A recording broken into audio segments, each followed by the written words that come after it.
This energy reading and healing is focused on regret and particularly regretting decisions. So, regret is for decisions that had bad outcomes when you had no reason to expect them. It's often described as wishing that we hadn't done something, confusion perhaps on how it turned out, and then sadness and disappointment over something that was done or not done. This is distinct from guilt, which is also an internal emotion, which is for decisions that resulted in bad outcomes when you should have expected them. So there's a real difference there in the energy that comes with both of these definitions. Regret is for decisions that had outcomes that were negative that you had no reason to expect. So it's the unexpected, which is where confusion and overwhelm, sadness and disappointment can come in. And is a very difficult thing to avoid, unlike guilt, which if you had acted differently because you did expect bad outcomes, then there should be no sense of guilt. And I think the two are often confused. So we really want to get into right relationship with regret and clear any blockages or barriers that we might have currently in this session that would allow that to be a true and honest feeling for us that we do not need to weaponize, and that we can regret something and move on. Hello, my name is Rebel Black, and I am a human agronomist and metaphysical muse gifted with the art of guiding people to experience their deepest desires, to move through their pain, and live as their most enlivened, energetic expression. In this session, I shall be guiding you through a protocol called forensic healing, with the pure intention for you to experience energetic alignment and healing as a result of this experience. Of course, healing can only occur when all parties involved in the healing space take full responsibility for their own well-being, and when they also believe that healing can occur. I want you to know that I have full faith that whatever it is that you are listening to this to resolve, heal, or clear can be achieved, and whatever messages, memories, or insights you gain today, you are ready to receive, and it will be in your highest good to heal and activate. I want you to know that you are safe in this healing. So please make sure you are in a place where you feel safe. Forensic healing does not promote the functions of medical diagnosis or prescribed medication. So please consider what is explored in this session as general in nature, and seek further medical support from a qualified physician should you feel the need to. I like to describe forensic healing as a tool that helps identify, make sense of, and get to the root cause of any patterns that have played a big role in our life but are now limiting us, and to heal that pattern once and for all. Most healing is symptom focused, but forensic healing gets to the truth and heals forward and backwards in our lineage, allowing us to be free and for us to experience life in new ways. It is particularly useful for healing the root cause of any symptoms you might be experiencing in your life, including in relationships, career, finances, physical, emotional, and spiritual well-being, and in your life in general. As I work through this healing protocol, I shall be using a number of different scan lists to identify the key aspects of the case. You may hear me counting numbers, or there may be periods of silence. What I'm doing in those moments is using muscle testing to tune into the correct information on the scan list as it relates to your case in particular. The information I share as we move through the protocol may trigger particular memories for you. Trust that these memories are clues to the pattern and are often your first or one of your first experiences of the pattern in your life. And I want you to know that if something is triggered for you and you feel deeply or strongly as a result, you won't experience the feeling for long if you really allow yourself the time and space to feel the feelings that come up and continue to move through with the healing. This protocol works really effectively and quickly. And I want you to remember you can pause this recording at any time and take notes, express the emotion, move your body, but I do recommend that you listen to the whole session in one sitting. It is now time to set your intention for this healing. What is it that you are here to be guided on? Is there something that is causing you distress or discomfort that you want to explore or shift? Is there a bigger intention you are looking for, or are simply trusting you will be guided? Please note this down somewhere so you can refer to it at the end. Our relationship to our body is really important in healing, as it provides messages, and we use it as a way to identify whether our healing work is having an effect. So, for your reference, please note down the answers to the next few questions, as we will refer to them at the end of the healing. So, can I ask that you please now tune into your body and scan with your mind's eye to see if there are any areas of discomfort or disharmony. Identify where the sensation is and give the sensation a rating out of 10. 0 being barely noticeable, and 10 being incredibly sensational. I'm now going to invite you to get to know this sensation a bit better. Please just trust that the first thing that comes to mind is the right thing, even if it seems odd. When you tune into the sensation, what shape is it?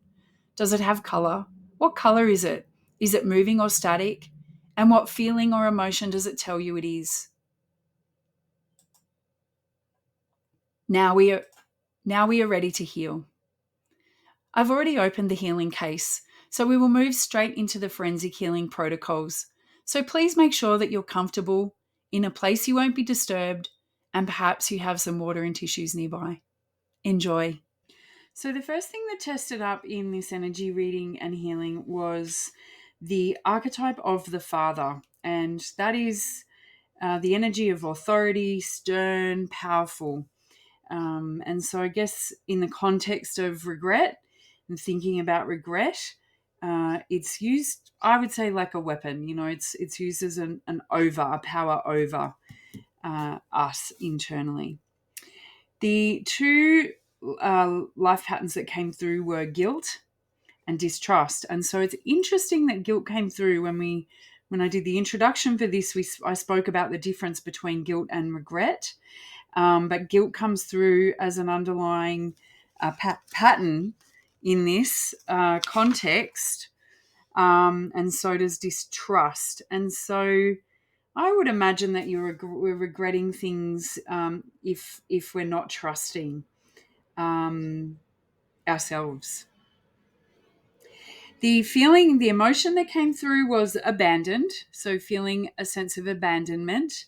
The opposite of abandonment is supported, and so it may be that the context that this is showing up in is when you feel abandoned, or when maybe you have been abandoned by somebody or something in your life.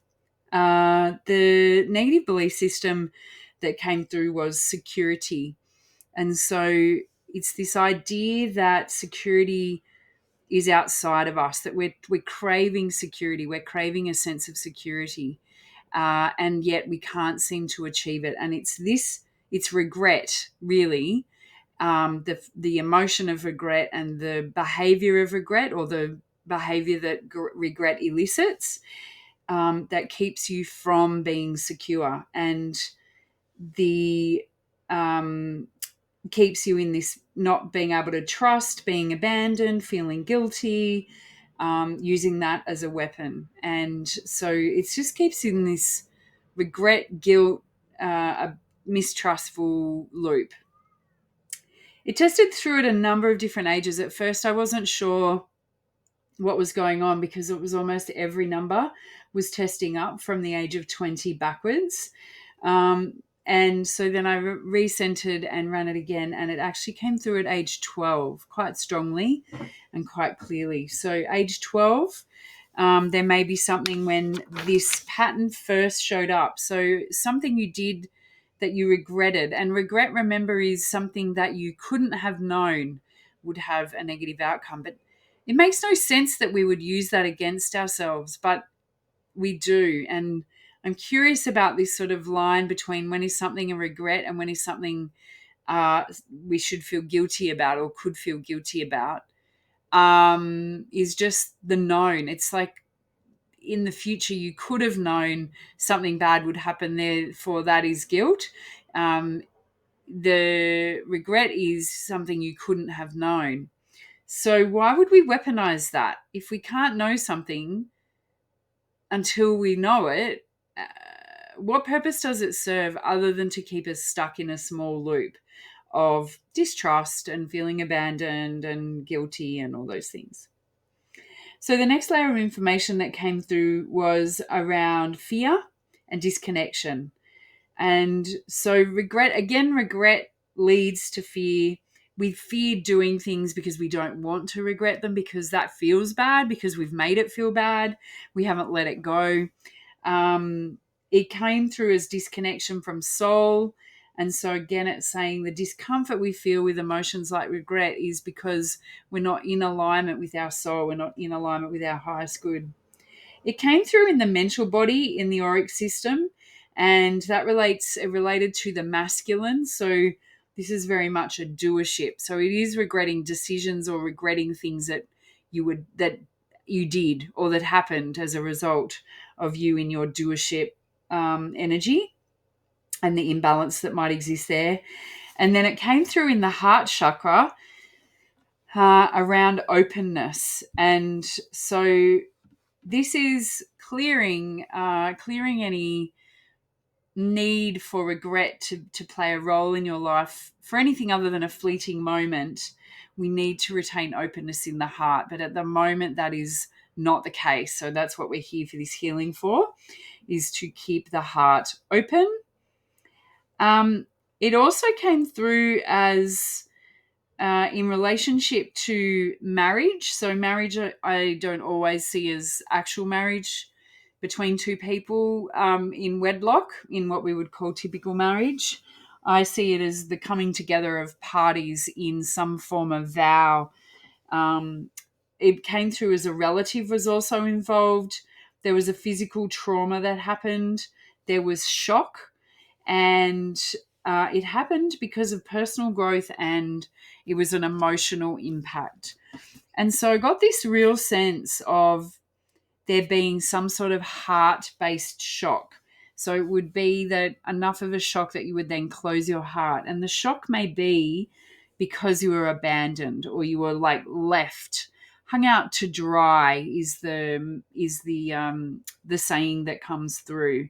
To be hung out to dry would make you and then that would make you regret relationships or connections, or listening to a person's advice, for example, because you got hung out to dry. That's very much what I'm sort of hearing at the moment. But it was a shock, came as a shock, and that body shock the shock is still existing within the body. Okay, so the next piece that came through that we're actually going to do a healing on was around bargaining with ourselves to inflict pain. So it's almost like torture and keeping us tormented. This is an internal narrative that then we get to laugh at ourselves for being so stupid, for trusting us. And so again, it's that sense of being hung out to dry, but actually we're doing it to ourselves. This is a deeply personal thing. Like, you might say to people that you don't regret certain things in your life, or that you have no regrets, or we talk about live with no regrets. But the subconscious and the physical body is saying, actually, that's a lie. It's a lie, because you do regret things, and you use it as a weapon to give yourself tools to then be able to laugh at yourself in a condescending, mean way for being so stupid to trust them. And this could be in a partnership, a collaboration. It could be in community. It might be in, a particular relationship dynamic within a family or a friendship group. It's like, you are such an idiot to trust that person. That's the feeling that comes through, and the language that's being used against you by you. And the other thing that it is speaking to is saying you have no power or control. And at age 12, when this first appeared, there would be a sense of not having a lot of power and control. You're still largely under the influence of your environment through your parents, teachers, peers, that you're kind of being shepherded in a particular way, that you have very little agency, which is that authority figure, the father figure. That then if you get, if you get told something that by an adult that later turns out to be not true, it really rocks us to our core. And so regret becomes the tool to keep in that loop of feeling abandoned, of not feeling supported, of not being able to trust people. And then it creates this sort of sense of confusion. I feel like that's where this regret guilt dynamic is to keep you confused. Like, could I have known? Could I have known that thing was going to happen? And therefore, should I feel guilty? Or there was no way that I could have known that that thing would happen.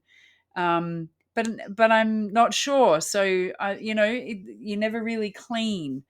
Um, and it keeps us feeling powerless and out of control, like we're at the whim of the winds of the universe, and that it keeps us, just in disconnection from our true selves. So that's the context. You may or may not have a story that's come to mind, or a particular scenario of when you were age 12 or thereabouts. Don't worry if the age is slightly off. If you have a memory come through to you, you need to trust that memory, that is the right thing that's coming through to be healed today. And again, this is a pattern. This is a pattern that is showing up, and maybe it's super deep subconscious. I can feel myself, even in this reading, wanting to deny the fact that I have regrets, because I've done some really stupid stuff in my life. And actually, I felt like I'd got to a point where I was not regretting that. But actually, this pattern showing up, and the way that it's expressed in the authority figure, and this, confusion of guilt and the distrust and abandonment, I can see those things playing out in my life. And so it means that the pattern still exists, even though I've convinced myself consciously that I have no regrets. I hope that makes sense. But if you're ready to heal that, if you're ready to heal an element of that within you, so your psyche can move forward a little freer, and that you can regret something and be honest about it and move on, rather than not regret, pretending that you don't regret it, suppressing it, and then having it manifest in these distrustful, abandoned, powerless scenarios. So if you're ready to heal that, proclaim, yes, I'm ready to heal this, or words to that effect, with great gravitas and conviction in your voice, and we will begin the healing. So I'm going to make some statements. You're going to repeat those statements after me with conviction and courage in your voice and belief. And where I say my name, you're going to say yours. I rebel, cancel, void, and reject the parasitic demonic entity causing the effect of inflicting pain on myself, so I can tell myself I was stupid to trust them. I rebel, reject and refuse the lies the parasitic entity voices tell me that I have no power or control. I acknowledge the lies and deception of this parasitic entity and reclaim control over my mind, thoughts, sovereignty, birthright, and divinity. I reclaim the truth that I can trust, that I am trustworthy, I can be trusted, that I have power and control over myself, over my thoughts, my feelings, and my life to choose. That it is a necessary part of my human evolution to trust and rely on others,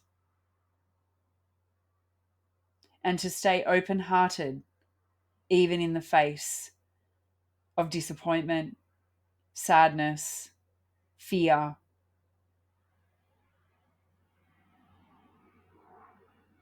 and abandonment. I close all harmful portholes gateways, grid systems, stargates, and access routes to my energy field, and refuse any demonic or parasitic entity access to my mind, body, and soul. I choose to live as a sovereign, powerful, divine being and only accept information and connection from a pure, organic source energy. I choose to live in oneness with humanity from this point forward. I am blessed and I am free. Make a nice big shake. Shake, shake, shake. Get your feet vibrating, your legs, your arms. Pay attention to any part of yourself where you felt like this pattern would be sitting, where your regret would be in your body and your system. Pay attention to your heart center. Get that moving as much as you can.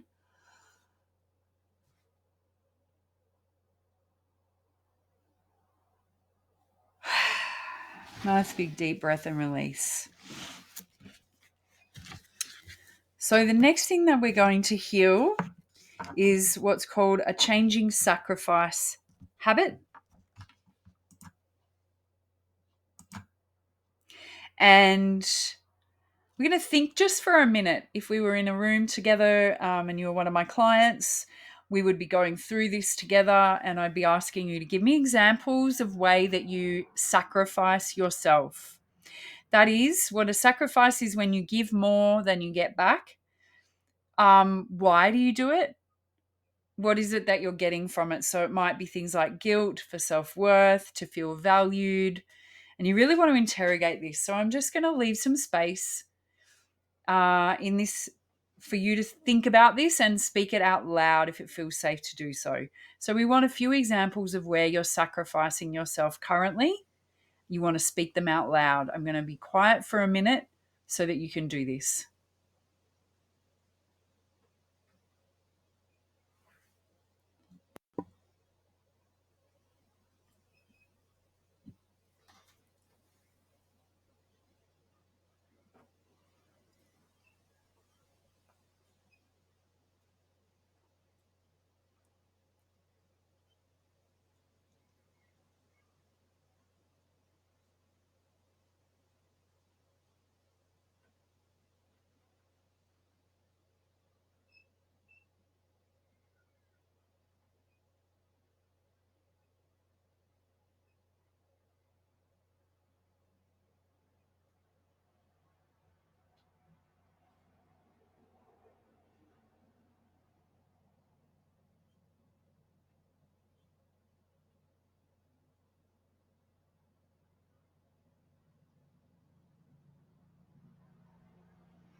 Okay, so now you're going to repeat these statements after me, saying your name where I say mine.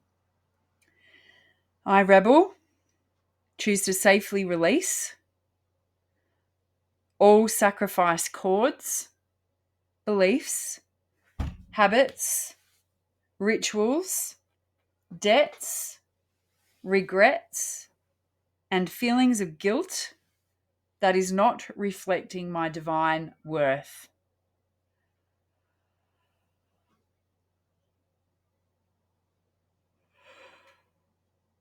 I choose to know that my self-worth is not dependent on sacrificing myself. I choose to free myself from these negative connections. It is my gift to be and live in my power. Nice big deep breath in and release. Shake if you need to. Let a big noises out. Make sure your body is moving that sacrifice out of your system. And well done.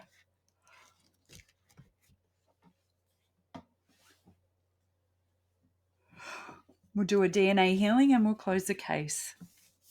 I request healing sound frequencies to reconnect and realign your DNA, your RNA, your chromosomes, wormholes, nucleotides, and hypercommunication. I request the purification and cleansing process of white and gold, pure organic light, dissolve all negative energies and attachments from you, from myself, from the rooms we occupy, from the buildings we're in, from the surrounding areas, and anything or anyone affected by this healing. I request closure and disabling of harmful portals, gateways, channels, stargates, NAA firewalls, and access routes to other dimensions and realities, controlling, interfering, or siphoning your soul and energy life force. I confirm the etheric, astral, mental, and causal light bodies are cleansed and strengthened, and all Sephirotic healing forces are activated and connected to the organic, pure, white light source for the opening of the crystal rose heart and activation of your diamond sun body. I confirm and invoke the Christ consciousness light and request the guardians and angels to pour blessings upon you for all the things you require to obtain soul freedom and sovereignty. I ask that they guide and protect you and lead you on a path of empowerment to assist with the evolution of your soul and humanity. I ask that healing may continue throughout this time and that you may always know you are of divine, infinite worth and hold the power and choice for your transformation. I confirm these requests have taken place and this healing is complete. As you re-enter the full experience of your body and surroundings, please just tune back into your body and particularly into the sensation you identified at the beginning of the healing. What's the rating now? Has it shifted? What is the shape and color? And what feeling is attributed now? If you think about the issue that you came in to heal, what's your experience of it? Whatever it is, that is perfect. It may be similar or the same or completely different. Perhaps the sensation is gone altogether. Just know that the healing is complete. Sometimes it takes a little while for our person to catch up with the healing that's already been done. So please be kind to yourself always, but particularly so over the next 48 hours or so. Drink plenty of water, ground yourself by eating nourishing foods, whole grains and vegetables, and move your body to support any further shifting that wants to be had. Our energetics can shift quickly, but sometimes our body and our behavior takes a bit to catch up. So please just pay attention to that and reach out into the Wild Women group if you require any support to enhance your integration. Remember, you are love and you are a powerful co-creator in your life, and you are here to be enlivened and to have fun. May you bloom where you are. May your bower be blessed. And may you always know your wild worth.